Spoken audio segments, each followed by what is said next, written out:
Veins తో బాధపడుతున్నారా? భారతదేశంలోనే బెస్ట్ ట్రీట్మెంట్ అందించే ఏకైక హాస్పిటల్ ఏవిస్.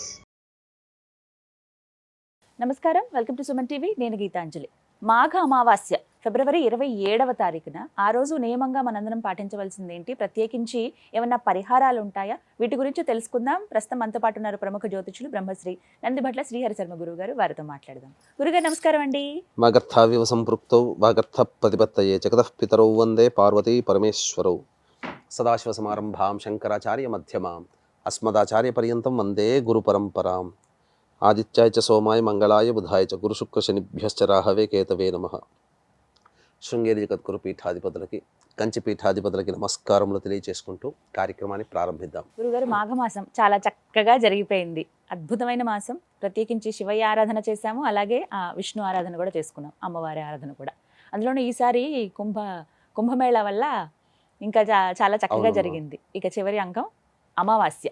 మాఘ అమావాస్య 27 అండి, 28 అంటున్నారు కొంతమంది. 27వ తారీఖు రోజునే మాఘ అమావాస్యం అంటే, ఎందుకంటే 27 తర్వాత 28వ తారీఖు రోజున తెల్లవారుజామున 6:15 వరకు మాత్రమే అమావాస్య ఉంది. కాబట్టి లెక్కలేదు. అమావాస్య అనేది మనకు అపరాహ్న సమయంలోనే మనకు ప్రధానంగా ఉండాలి. కాబట్టి 27వ తారీఖు రోజున పూర్తిగా అమావాస్య సూర్యోదయం ప్రభృతి సూర్యాస్తమయం వరకు ఉన్నటువంటి కారణం చేత 27వ తారీఖు రోజునే మనం అమావాస్యగా జరుపుకోవాలి, మాఘ అమావాస్య.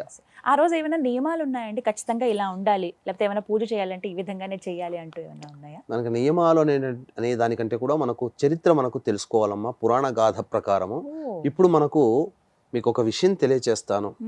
యోగి గవర్నమెంట్ కూడా చాలా మంది అప్లికేషన్స్ వేశారు. ఇంకా కుంభమేళా అనేది మాకు చాలా కొద్ది సమయం ఉంది, ఇంకా ఎక్స్టెండ్ చేస్తే బాగుంటుంది కదా అని చెప్పి ఎక్స్టెండ్ చేయలేదు. దీనికి గల కారణం ఏంటంటే, దీనికి పురాణ గాథ కూడా దీనికి లింక్ ఉంది కాబట్టి ఎక్స్టెండ్కి ఆ మహాశివరాత్రి రోజున మాత్రమే చెప్పబడి ఉన్నటువంటి కారణం. ఎందుకు అనంటే, పురాణంలో మనకు చెప్పబడినటువంటిది, ఒకనాడు ఇంద్రుని యొక్క చేష్టల వల్ల, దేవతల యొక్క చేష్టల వల్ల దూర్వాస మహామునికి కోపం వచ్చి మీరు కృషించి పోండి అని చెప్పి శాపం ఇస్తాడు. ఆ దారభ్యత వాళ్ళందరూ కూడా బలహీనులైపోయినటువంటి కారణం చేత రాక్షసులు వాళ్ళ మీద యుద్ధం చేసి గెలుస్తారు. అప్పుడు ఇంద్రాది దేవతలందరూ కూడా విష్ణుమూర్తి, బ్రహ్మ, మహేశ్వరుల దగ్గరికి వెళ్ళి తమ గోడు వెళ్ళిపుచ్చుకోగా, అప్పుడు ఆ దేవతలందరూ సమాలోచన చేసి అప్పుడు విష్ణు యొక్క ఆజ్ఞ మేర మందర పర్వతాన్ని ఆధారంగా, వాసుకుని తాడుగా, తాబేలు కూర్మాన్ని ఆధారంగా చేసుకొని సముద్ర మథనం చేస్తే అమృతం ఉద్భవిస్తుంది. అది పానము చేసినటువంటి వాళ్ళకి ఇక మళ్ళీ ఇంకా ఏ శాప ప్రభావాల వల్ల కానీ, లేకుంటే ఎటువంటి శస్త్రాస్త్రముల వల్ల కానీ అసలు మరణమే లేకుండా వాళ్ళు మృత్యుంజయులు అవుతారు అని చెప్పడంతో రాక్షసులు యుద్ధం చేసి గెలుస్తారు. కాబట్టి వాళ్ళకి ఆశ చూపారు, ఇక మీరు జీవితాంతం ఇలా ఉండవచ్చు ఇలా దొరికిన తర్వాత అని చెప్పడం. మందర పర్వతం ద్వారా ఆ క్షీరసాగర మథనం రావడం, అమృతం అనేటువంటిది ఉద్భవించింది. ఆ అమృత కలశం ఉద్భవించిన తర్వాత నాది కావాలి, నాకు కావాలని చెప్పేసి కొట్లాడుకుంటుంటారు దేవతలు, రాక్షసులు. అంతలా ఇంద్రుని కొడుకైనటువంటి జయంతుడు ఆ యొక్క కలశాన్ని తీసుకొని పైకి ఎగురుతాడు, వెళ్ళిపోతాడు. ఆ వెళ్ళిపోతుంటే ఆ యొక్క దేవతలు, రాక్షసులు కూడా ఇంద్రుని వెంట పడుతూ పెనుగులాట ఇవన్నీ జరగడం వల్ల ఆకాశంలో ఇదంతా పెనుగులాట జరుగుతుండడం కారణం చేత 4 చుక్కలు 4 ప్రదేశాల్లో పడ్డాయి. ఉజ్జయిని, హరిద్వారు, నాసిక్కు, ప్రయాగ. అప్పటి నుంచి ఈ యొక్క అమృతం పడినటువంటి క్షేత్రాలు కాబట్టి కుంభమేళ, అర్ధకుంభమేళ ఇవన్నీ చేసుకుంటూ వచ్చారు.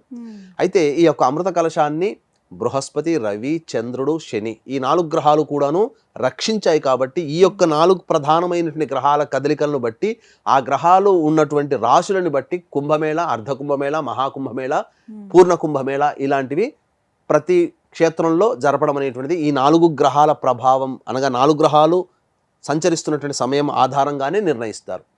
కాబట్టి ఈ మాఘ అమావాస్య ఇది ప్రతీక. ఆ రోజున ఇవన్నీ కూడా జరిగాయి కాబట్టి మాఘ అమావాస్యకి చాలా ప్రత్యేకత అనేటువంటిది ఏర్పడింది. అందుకనే మాఘ అమావాస్య అనగా ముందు రోజునే ఈ యొక్క కుంభమేళ ఆఖరిగా చెప్పబడి ఉంది. కాబట్టి ముఖ్యంగా ఈ అమావాస్య రోజున ప్రధానంగా ఆచరించాల్సినటువంటిది మద్యపానము, మాంసాహారము, ధూమపానము, దాంపత్యము పనికిరాదు. బ్రహ్మచర్య వ్రతాన్ని ఆచరించాలి.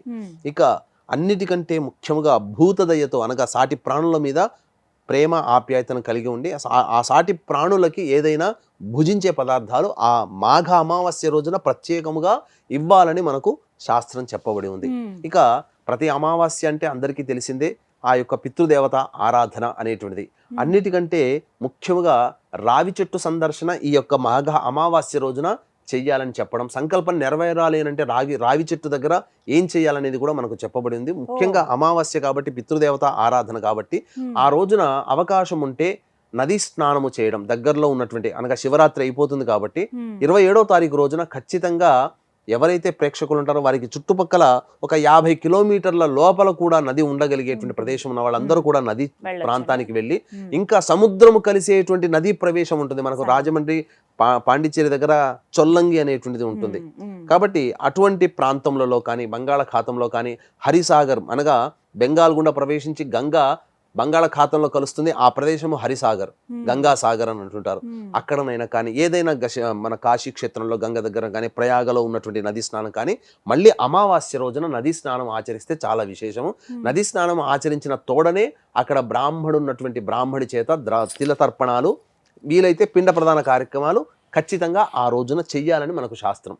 ఇక సాయంకాల ప్రదోషకాల సమయంలో విధిగా రావి చెట్టు దగ్గర కొన్ని నియమాలు అనేటువంటివి చెప్పబడి ఉన్నాయి. కాబట్టి ఆ నియమాలు కనుక పాటిస్తే ఖచ్చితంగా సంకల్పం పితృదేవతల యొక్క అనుగ్రహం వల్ల నెరవేరుతుంది. కాబట్టి వీక్షించేటువంటి ప్రేక్షకుల గమనిక, ఈ యొక్క మహాశివరాత్రి సందర్భంగా ఫిబ్రవరి 26వ తారీఖు రోజున మరియు అమావాస్య అనగా 28వ తారీఖు రోజున, 27వ తారీఖు రోజున అమావాస్య, 28వ తారీఖు రోజున ప్రధానంగా జాతకరీత్యా కలుగు విద్య, వివాహ, ఉద్యోగ, దాంపత్య, సంతాన, అనారోగ్య సమస్యల నివారణకి సర్వదోష నివారణ పూజలు, హోమాలు, అలాగే గత జన్మ కర్మదోషాలు ఉండడం వల్ల ఈ జన్మలలో సమస్యలు బాధిస్తాయి కాబట్టి కర్మదోష నివారణ, తిలహోమాలు, ఈ 2025వ సంవత్సరం శని ప్రభావం అన్ని రాశుల వారికి ఉంది కాబట్టి శని దోష నివారణ హోమాలు పర్ హెడ్ 3,100 రూపాయలకి చేయించడం జరుగుతుంది. అలాగే మహాశివరాత్రి రోజున అభిషేకాలు, రుద్రపారాయణాలు అనేటువంటివి చేయించడం జరుగుతుంది. ఈ కార్యక్రమం తదనంతరం కాంటాక్ట్ చేసి మీ గోత్రనామాదులు నమోదు చేసుకోవచ్చు. ఆ కాశీ విశ్వేశ్వరుని యొక్క దివ్య అనుగ్రహంతో ఈ కార్యక్రమంలో పాల్గొనడం ద్వారా వచ్చే సంవత్సరం శివరాత్రి కల్లా మీ యొక్క సంకల్పం నెరవేరుతుంది అని చెప్పడంలో ఏమాత్రం సందేహం లేదని గమనించగలరు. ఇక ఆ యొక్క ప్రదోషకాల సమయంలో రావి చెట్టు దగ్గరికి వెళ్ళి రావి చెట్టు చుట్టూ నారాయణాయ నమః అంటూ 11 ప్రదక్షిణలు కానీ 41 ప్రదక్షిణలు కానీ చేసి, ఆ రావి చెట్టు మొదట్లో నీరు, రాగి కలశంలో ఉన్నటువంటి నీరుని వేసి అక్కడ దీపారాధన చేసి రావాలమ్మ. ఆవు నేతితో దీపారాధన చేస్తే గనక తప్పకుండా దేవతానుగ్రహం ఆ రోజున కలుగుతుంది. ఎందుకనంటే రావి చెట్టుని ఆశ్రయించి సకల దేవతలు ఉంటాయని మనకు శాస్త్రం చెప్పబడి ఉంది. అట్లాగే నైవేద్యముగా 5 రకాల స్వీట్లు ఆ రావి చెట్టు దగ్గర ఉండాలి, పెట్టి రావాలి. అలాగే శనిదోష నివారణతో బాధపడేటువంటి వాళ్ళు ఎవరైనా కానీ నల్లదారముతో ప్రదక్షిణలు చేస్తూ 11 చుట్లు గనక ఆ నల్లదారంతో గనక చుట్టి వచ్చినట్లయితే ఖచ్చితంగా శనిదోష పరిహారం అనేటువంటిది జరిగి తీరుతుంది.